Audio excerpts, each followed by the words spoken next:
Shivneri news शिवजन्मभूमी या news चॅनलमध्ये आपल्या सर्वांचे सहर्ष स्वागत. सुरू कधी होईल? मी अधिवेशनच्या कार्यकालामध्ये सन्माननीय महाराष्ट्र राज्याचे आरोग्य मंत्री प्रकाशजी आंबेडकर साहेबांबरोबर ही सर्व अधिकारी टीम होती आपली राज्याची आणि जिल्ह्याची. यांच्याबरोबर बसवून या सगळ्या विषय त्याच्यासमोर ठेवला, मांडला.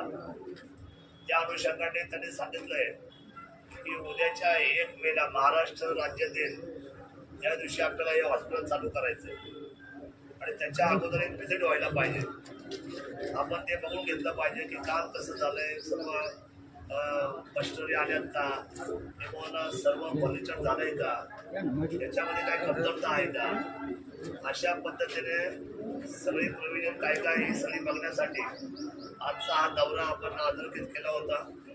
त्याप्रमाणे ही सगळी अधिकारी टीम या ठिकाणी उपस्थित आहे आरोग्याची, त्याच्यामध्ये जिल्हा लेवलची आणि काय राज्य लेवलची, अशा पद्धतीने सर्व अधिकारी या ठिकाणी उपस्थित आहेत. माझ्यापासून तर सभापती, जिल्हा परिषद, पंचायत समिती, उपसभापती आणि सगळी आज लोकप्रतिनिधी या ठिकाणी उपस्थित आहेत.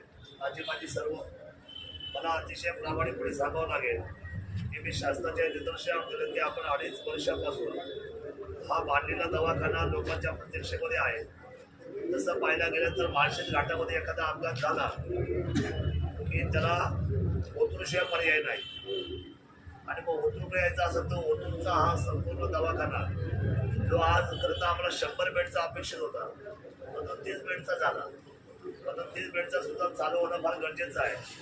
तर मला आपल्याला आश्वासित करायचं आहे उद्याच्या 1 मेला या राज्याचे कॅबिनेट आरोग्य मंत्री सन्माननीय प्रकाशजी आंबेडकर साहेब आणि सर्व अधिकाऱ्यांनी आपल्याबरोबर सर्व असलेले प्रतिनिधी आपण सगळे मिळून याचं उद्घाटन करून हा 1 मेला दवाखाना आपण जनतेसाठी खुला करतोय, लोकांबरोबर कायदा विषयाच्या म्हणजे 2 दिवशी चर्चा आता मी आणि भविष्य होतो होते आणि सगळी मंडळी आम्ही चर्चा ज्येष्ठ आणि सभेचे आमचे होतकर होते. आम्ही अशी चर्चा करत असताना 2 विषय महत्वाचे याच्यामध्ये आणून राहिले.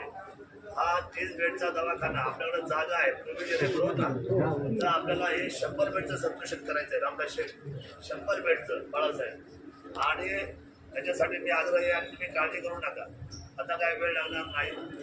मी 100% आपल्याला हे पण खात्री देतो हा 30 जो बेडचा आहे तो 100% आता पुढच्या उद्याच्या प्रक्रियेमध्ये आम्ही हे उद्घाटन झाल्या साहेब आल्या तर साहेबांकडून आश्वासन करतात आपण स्वतः देणारे आरोग्यमंत्री त्यांच्यावर आपण शब्द घेऊ आणि उद्याच्या कालखंडामध्ये या 30चं कर आपला प्रोव्हिजन आहे म्हणून आपल्याला करायचं. 30 आपला आहे आता चालू झाला तर आपण 100 बेडचा आपण 100% चालू करून घेणार. आणि त्याच्याबरोबर हे ट्रॉमा केअर व्हायला पाहिजे. ट्रॉमा केअर म्हणजे इमर्जन्सी, आणि ते आपल्या दृष्टीने अतिशय महत्वाचं आहे. कारण पुण्याला जायला इथून 120 किलोमीटर, मुंबईला जायला इथून 140 किलोमीटर, आणि नगर आणि नाशिकला हे आपल्यापेक्षा सुद्धा मेडिकल हॉलमध्ये पाठीमागची शहर आहेत. तर प्रगत आपणच आहोत ना, त्यामुळं आपल्याला एकदा पुन्हा किंवा मुंबईला जायला फार उशीर होतो. त्या अनुषंगाने आपल्याला या ठिकाणी 100% आपल्याला आता या आरोग्य व्यवस्थेमध्ये बदलशाली व्हावं लागेल. आणि याच्यामध्ये आता आपण ती अतिशय महत्वाची पावलं दप्तर उचललेली आहे. थोडा उशीर झाला, थोडा नाही म्हणण्यापेक्षा खूपच उशीर झाला. मी ज्येष्ठ नागरिकांच्या ओतूरची पण मी दिलगिरी व्यक्त करतो याच्यासाठी की मी आपल्याला आमचा जो दौरा आला त्याच्यामध्ये 10 वाजता माझ्या इथे आढाव्याची बैठक होती. कारण तालुक्याच्या संपूर्ण PSC असेल, त्याच्यात उपकेंद्र असतील, नाही का, त्या सर्वांची काय परिस्थिती आहे, आज तालुक्यामध्ये डॉक्टर किती कमी आहे, आपल्याला कुठल्या भरती राहिलेले आहेत, तर त्याच्यासाठी समजा आता उद्या मोठी कॉलेज व्हायची आमची, आपण समजा आपल्या बेसवर काही हंगामी भरती करू शकतो का, या सगळ्यावर एक महत्त्वपूर्ण चर्चा माझ्या दालनामध्ये जवळजवळ तासभर झाली. आणि तिथून पुढे आम्ही निरोप दिला होता का तिथून पुढं ती बैठक संपल्यानंतरचा मग दौरा कुठे होता तर पहिला होतो.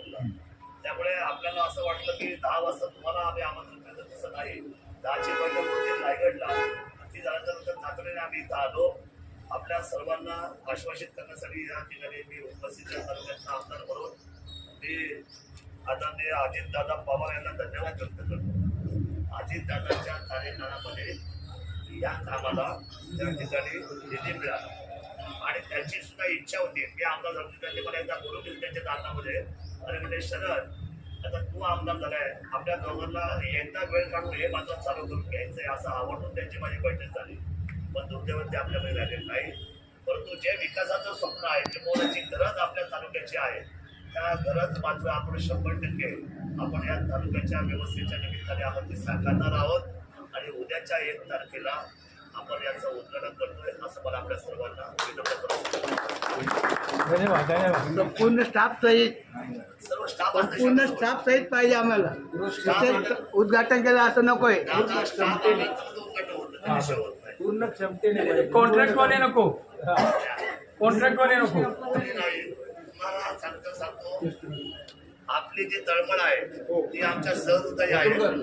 आपल्याला सांगतो जी काय पदं आहेत, ऐका, जी काय पदं आहेत, तुम्ही आता शंका उपस्थित करण्याला ते काम माझं आहे. ऐकलं का? शंकेचं कारणच नाहीये. तिथे मी उभा आहे, तिथे क्वालिटी आणि तिथे तुम्हाला सगळे सबमिशन क्लिअर करून शंका मनामध्ये ठेवू नका. तुम्हाला 30 मिनिटचा 100चा शब्द मीच दिलाय, प्रॉमाच्याचा सुद्धा शब्द मी दिलाय. इथं लस सगळ्या स्नेक बॅट झाली तर तुम्हाला इथं 100% लस मिळणार. बिबट्याने हल्ला केला तुम्हाला इथं लस उपलब्ध राहणार. आणि आपल्याला सर्व स्टाफ सहित, सर्व डॉक्टर सहित आणि सगळे असलेले आता जे उपकरण आहेत याला तुम्हाला मी सांगतो, आता या हॉस्पिटलला लाईट जरी गेली तर इथं बॅटरी बरोबर बॅकअप आहे, म्हणजे कशाचा, जनरेटरचा. त्यामुळे कुठलीही गोष्ट अंधारात होणार नाही. PM करायला सुद्धा आपल्याला इथं डॉक्टर त्या ठिकाणी उपलब्ध राहतील. आणि सगळ्या केस पेपरला सुद्धा आम्ही बारीक गोष्टीवर आम्ही चर्चा केली. इथं जी खिडकी आहे त्या खिडकीला आम्ही आता मोठ्या पद्धतीचं ते हे करणार आहोत, म्हणजे काउंटर करणार आहोत. आणि बाहेर उभे राहणाऱ्या माणसाला समजा त्या कागदावर सही करायची म्हटली तर त्याला मार्बलचा ओटा बनवायला मी आता कॉन्ट्रॅक्टरला आम्ही सांगितलेलं आहे. ते आता खूप दिवसापासून केलं, उभं केलं. खरं तर हे गार्डन होतं, आता ते पुन्हा रिस्टोर करतील, पुन्हा ते गवत उभं करतील, पुन्हा ते हिरवगार होईल. विषय म्हणजे वरती आपण सगळ्यात वरती गेलो तर सोलर आहे आपल्याकडे. सोलरमुळं आपल्या लाईटीचा प्रश्न आता सुटणार आहे, म्हणजे आपल्याला कोणाला काही दुकान येणार नाही. त्यामुळे आपण निश्चित आपल्या अनेक सगळ्या प्रश्नांच्या सगळं छोटं मोठं काय राहिलं असेल तर याच्यामध्ये इथले लोकप्रतिनिधी, इथले ग्रामपंचायत असेल, मी स्वतः असेल, आपण सगळे ज्येष्ठ संघ असेल, आपण सर्व जाणकार मंडळी असेल, यासाठी आपण अलर्ट मुवमेंटमध्ये काम करू. आता एकमेकांवर आणि आपण किंतु परंतु आणि शंकेच्या दिशेने न वाटचाल करता आपल्या 1 तारखेच्या दिशेने आपण वाटचाल करू. आपण सर्वांनी हाताला हात घालून चांगलं काम करू आरोग्याच्या दृष्टीने. आणि एक आदर्श आरोग्य व्यवस्था कशाला म्हणतात हे आपण ओतूर पासून संपूर्ण पुणे जिल्ह्यापर्यंत आपण दाखवू, एवढं हा विश्वास त्याला ऑक्सिजन लाईन टाकलेली नाही. चालू करायला सांगितलं. त्यासाठी डिप्युटीसने प्रस्ताव द्यायला सांगितलं. आत्ताच तो विषय झाला की आपल्याला ऑक्सिजनची जी लाईन नाही म्हणले पत्र तुम्ही आम्हाला ते आम्ही त्याच्यावर काम करतो. बोगस डॉक्टर याच्यावर बऱ्याच वेळा तक्रारी केल्या, परंतु कोणत्याही बोगस डॉक्टरवर कारवाई झाली. मला एक पत्र आणून द्या, आम्ही लगेच कारवाई करतो. मॅडम काय तुमच्याकडे कसं आहे, पत्रकार काय आमदार आहे का हो? तुमच्याकडे येतं कसं, आमच्याकडे येत कसं आहे? त्यांना तुम्ही सल्ला देत नाही का की शरद दादा आहेत या तालुक्यामध्ये, तुम्ही जाऊन त्यांना द्या. मी लगेच ऍक्शन घेतो तुला. बघा, ज्येष्ठ नागरिकांचं उपोषण स्थगित आहे का? काय कशाबद्दल उपोषणाचा इशारा दिला होता 1 तारखेला. 1 तारखेला उद्घाटन झालं तर उपोषण स्थगित आश्वासन दिल्यामुळे. तुम्ही आता बरेचसे प्रश्न मिटवलेले आहेत, तरी परिसर हा फार मोठा आहे, आदिवासी पट्टा आहे, हायवे आहे आणि रोज ॲक्सिडेंट होत आहेत. त्यामुळं इथं जर उपचार झाले नाही तर पुन्हा मुंबईला नेईपर्यंत पेशंटही जातो. त्यामुळं हा दवाखाना लवकरात लवकर चालू व्हावा. एवढे 14 कोटी शासनाने खर्च केले, मशिनरी आली, सगळं आलंय, मग दवाखाना का चालू होत नाही म्हणून आम्ही उपोषणाची नोटीस दिली की जर आम्ही 1 तारखेपर्यंत जर झालं नाही, चालू झाला नाही तर आम्ही उपोषण करणार. उद्या जरी तुम्ही आता आश्वासन दिलं आम्हाला, पण उद्या जर झाला नाही तर आम्ही उपोषण करणार. याच्यावर ठाम आहोत. ज्येष्ठांच्या पायाला हात लावून सांगतो, हे आश्वासन नाही, याची अंमलबजावणी करणार म्हणजे करणार. खोटा हलवून पण खट्ट केला. जुन्नर तालुक्यातील जे प्राथमिक आरोग्य केंद्र आहे त्याची डागडुजी सुरू आहे. सावरगाव जे प्राथमिक आरोग्य केंद्र आहे ते खूप चांगलं आहे, सेवा पण चांगली आहे. त्याचं काम चालू असल्यामुळे ज्या गरोदर माता येतात त्यांना उन्हामध्ये बसावं लागतं. हा उपाययोजना होईल. 100% आपण जे सूचना केली त्याची आदराने नोंद घेऊन उद्यापासून त्याचं सोल्युशन मी काढून देईल. 100% एकही महिला गरोदर महिला उन्हामध्ये उभं राहणं म्हणजे आपली नाचक्की आहे. आणि मी 100% आपण दिलेल्या सूचनेचा आदर करतो. खूप चांगली सूचना आपण केली वाणी साहेब. मी 100% या बाबतीमध्ये उद्याच त्या बाबतीतला 100% सकारात्मक अशा म्हणजे निर्णय तिथं घेतो. एकच मिनिटं. त्याला एक अशी विनंती होती की जे गावचे डॉक्टर आहेत, उदाहरणार्थ अमोल डोंबरे आहेत, कॅन्सर स्पेशलिस्ट आहेत, तर असे बरेचसे डॉक्टर गावचे आहेत. त्यांची इच्छा आहे त्या गावासाठी आम्हाला 1 दिवस महिन्यातून 15 दिवस सेवा करायची आहे. तर त्यांना आपल्याला